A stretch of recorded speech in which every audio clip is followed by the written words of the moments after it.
Hey, what's going on, guys? It's Jack. Now, I've been around for every Mythic Plus season since the beginning, all the affixes, old and new, and now I want to talk about the 3 new affixes coming around the corner in 10.1, as this is the first weekend that we've been able to test them, and we're going to talk about the Vortex Pinnacle dungeon at the end as well.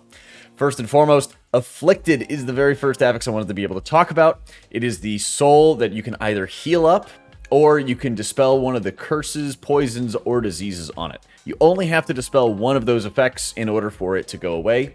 This is kind of like a new version of explosive for the healers out there who have played with it. The only difference is that instead of just being able to use any easy damage button, you're also consuming one of your dispels in the process. For those healers that don't really use mouse over effects, those who use voodoo like myself, what I was doing is I was setting up like a mouse over focus frame, focusing it, and then going down to the frame and hitting my dispel, and it was just terribly inefficient. And so it's pretty much going to be to the point where healers who play like me are going to have a mouse over dispel available pretty much every single time, so that you're mousing over something and then specifically hitting a nice dispel to be able to help you out.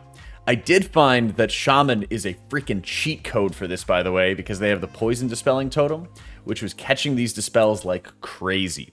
If you do get into a situation where you need to actually top off the Afflicted Soul, they've got a decent amount of health to the point that I had to cast like 2 or 3 flash heals into that Afflicted Soul to be able to top it off. And so I think from how I will probably play with it as a healer, I will definitely be looking for compositions that are going to have a support dispel to be able to help me and assist me, but I'll also make sure I have like a mouse over flash heal and like a mouse over dispel type mind, so that I can more easily weave between these Afflicted Souls, because there's not that many of them that spawned. The most I had at any one point in time was like 3, and that was where it was like, hey, I needed to focus solely on this thing. But it definitely is going to be a challenge for compositions that don't have any additional dispels outside of their healer. Thankfully, this is also on the level 7 level, which is going to be competing with the next affixes that we're going to be talking about. Entangling, by far, is going to be the easiest affix of the incoming set. You're going to get stunned for 2 seconds if you don't run out of this sort of radius field and break the root. Overall, I found a lot of times where people in my group were just getting hard stunned by it because they didn't really realize it was on them. This is something that they just need to up the indicator, or the community will make their own indicator with weak auras to be able to figure out, hey, that you have Entangling on you. If you play a priest, you can Phantasm, so you can use Fade to just completely destroy the root and the snare effect, and it completely breaks it. You don't have to do anything else, and you're done. Makes it a complete joke. Freedom works, Tiger's Lust works, there's a whole bunch of different things. You can also just walk right out of it, and the times where I didn't have Fade at my disposal, this was not a problem at all. This is kind of like a new version of Volcanic, except I guess a little bit more punishing to deal with. The biggest problem is just having those random moments where it could possibly happen. And so if you're playing a healer that does not actually have some quick and easy way to be able to rid yourself of that slow effect, something like a Shaman, for example, you won't be fully slowed all the time because you can just go into your Ghost Wolf form, but it's that like sort of extra global or extra realization that you have to hit something and you have to like move that could really kind of catch you out in a bad situation. So I think the biggest thing that Entangling needs is just like a timer so that you know when it's going to be able to happen, like Quaking, or some like 2 or 3 second heads up before it happens. Almost like the Thundering affix, really, where there's the elements answer to me, and then you know that it's coming at you to be able to deal with it. Lastly, we have Incorporeal. We'll also talk about Explosive after this. But Incorporeal is annoying for a number of different reasons. It is an Omni monster, like I talked about in my last video, where you can use Turn Evil, Hibernate, Shackle Undead to be able to lock down these enemies.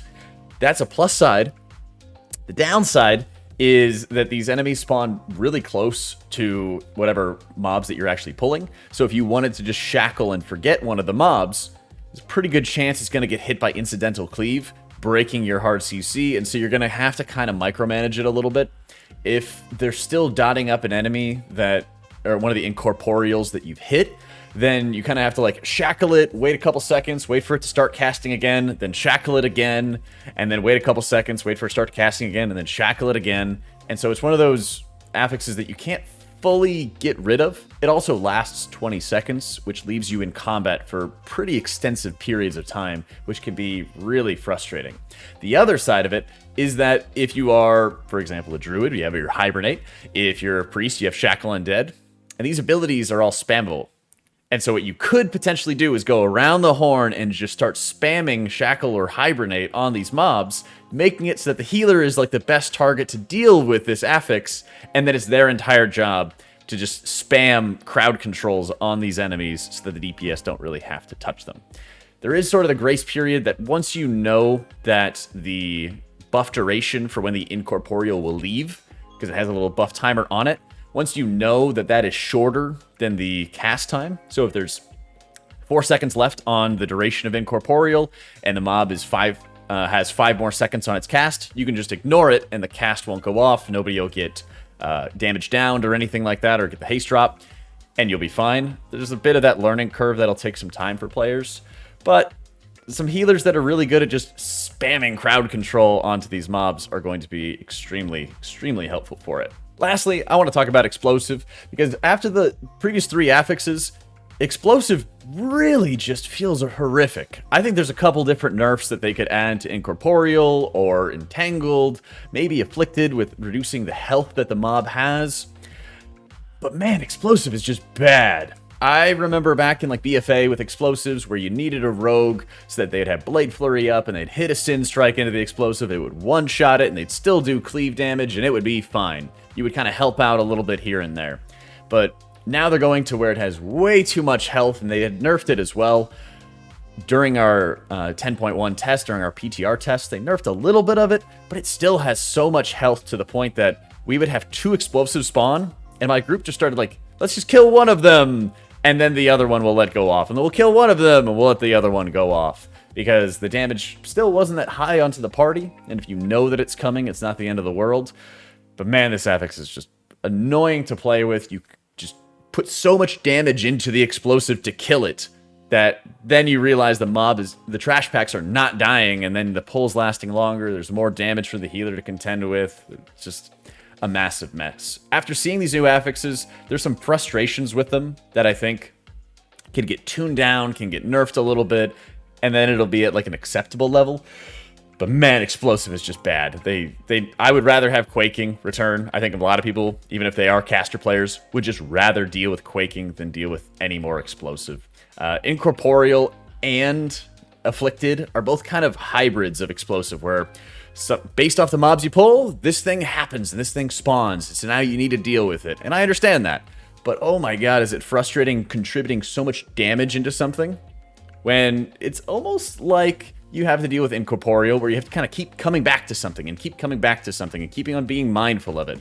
But with Explosive, they have a massive health that is also stopping you from progressing the dungeon further, which makes trash pulls last longer, which add more stress to the healer, make you take greater risks as well to be pulling larger, pulling more effectively. And Explosive really just feels like a very large hindrance into how you're supposed to progress the dungeons. And I don't know if having a lot of health so that everybody has to turn and focus it is the answer, or having it at 1 health so the healer has to deal with it is the answer either. Both of which are just bad, and trying to find some middle ground, which is what we're trying to do, also doesn't really seem much better. So, personally, for the things that I think are sort of irredeemable, or you wouldn't really want to play an M+ with this week, it's literally just Explosive. I think these new affixes look scary early on, but were not nearly as bad once you could kind of see the path they could take to bring them into like a decent level, so they're not going to be horrifically harmful to the instance. And lastly, I didn't want to do a full walkthrough of Vortex Pinnacle just yet, but I wanted to give my early thoughts in that this dungeon, oh my god, does it slap. You have a couple different caster mobs throughout Vortex Pinnacle, which will cast on players, especially ranged, deal a lot of damage, and knock them back. I do like the little mini game of sort of like maintaining your eye on the ghost, on the hidden like wraith elemental that they have, where you have to make sure you're facing it or have to make sure you're close to it so it doesn't spawn and cast on you. That's not a bad thing, mechanics-wise. Some of the boss fights have a number of adds that sort of like spawn on like the edges of the room, and those also can proc Incorporeal and Afflicted that are just hugging the edges of these very large rooms, which makes it very difficult to see when a mob is casting 100% haste down onto your party, which kind of needs to get some fixes for it. Otherwise, they're pretty simple boss fights. I'm sure they could kind of tune up the damage for maybe like the last boss fight, so there's a bit more of a healing requirement onto it, because it seems like it's pretty much the first boss fight. It actually has like the wind elemental where you just go outside the wind field, everyone's taking stacking damage. You go back into the middle so that you're not being hit by the tornadoes and you're chilling. Overall, the biggest hindrances, I think, to this dungeon are grouping together mobs and this sort of magical spell redirect field that you have to deal with, where you have to get the mobs out of this field so that your spells actually hit the correct targets. Because I was finding I was mind controlling some of these adept caster mobs, and all they do is just spam heal. They just spam flash heal on their allies until you kill them. But if you mind control them, well, they just start spamming your tank, which is an amazing feeling as a healer, having somebody else doing the heavy lifting for us. But oh my god, is it frustrating to have to kill those, even when you're killing one of them at a time with a host of kicks at your disposal. A lot of melee kicks at your disposal, and still those mobs will get some casts off and just destroy your day. There's certainly some more balancing that comes into effect there. I do like there's a lot of humanoids and elementals, which diversifies how you can use your crowd control. For Priest, for example, there's a lot, and I kid you not, there's a lot of good opportunities for Mind Soothe skips, which make things really fun to be able to play around. And the dragons actually don't have their healing field like they did back in Cataclysm, so they're a lot easier to be able to kill as well. So it looks like there was a decent amount of work put into bringing it up, or there's a lot of work that they put into bringing it up to a Mythic Plus level that they already had sort of thought of, and I don't think that this dungeon is actually going to be in too bad a shape. There's certain packs that are really impactful and really annoying, but unlike Temple of the Jade Serpent, they're not putting brand new mobs right in front of the boss that you must kill that are insanely deadly and insanely powerful. So big ups to Blizzard from me for that right now. I am actually quite looking forward to Vortex Pinnacle, at least at the moment. There's certainly some things that are very OP, but I think when it comes to Season 2 dungeons, they're not the worst defenders so far. And yeah, overall, I'm going to keep being very excited about Season 2 and the more updates that we keep on getting. Let me know what you guys think. If you have any other recommendations for new videos to be able to add to the table, or what you're really curious about for 10.1, let me know. And if you enjoyed the video, be sure to subscribe. Thank you for watching, guys. Hope you all enjoyed it, and I'll catch y'all next time.